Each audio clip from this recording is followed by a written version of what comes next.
વલસાડના ધરમપુર પાસે એસટી બસનો અકસ્માત. સાદાડવેરી ઘાટ પર બસની બ્રેક ફેલ થતા મુસાફરોના જીવ તાળવે ચોંટ્યા. ડ્રાઈવરે સમય સૂચકતાથી બસને પથ્થરો સાથે અથડાવી બસ ખીણમાં ખાબકતા અટકી. શાળામાં વેકેશન પડતા સુરત રેલવે સ્ટેશન પર પ્રવાસીઓની ભારે ભીડ. ઉત્તર ભારત જતી અનેક ટ્રેનો હાઉસફુલ. સુરતથી વતન જવા માટે મોટી સંખ્યામાં પ્રવાસીઓ ઉમટ્યા. મહિલા અનામત બિલ પાસ ન થઈ શકતા કોંગ્રેસ પર આકરા પ્રહાર. શહેરી વિકાસ રાજ્યમંત્રી દર્શના વાઘેલાએ કોંગ્રેસને આડે હાથ લીધી. કહ્યું, મોદી સરકારના સારા કામોમાં હંમેશા રોડા નાખે છે કોંગ્રેસ. મહિલાઓ ચૂંટણીમાં આપશે જવાબ.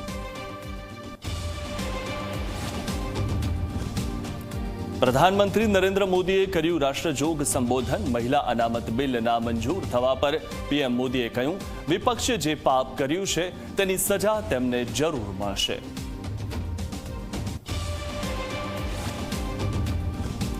પવિત્ર ગંગોત્રી અને મા યમુનોત્રીના કપાટ શ્રદ્ધાળુઓ માટે ખુલ્યા. લાખો ભક્તોની આસ્થા અને ભક્તિ સાથે જોડાયેલી છે. ચારધામ યાત્રાનો પ્રારંભ થયો છે. 22મીએ કેદારનાથ અને 23મીએ બદ્રીનાથ ધામના કપાટ ખુલશે.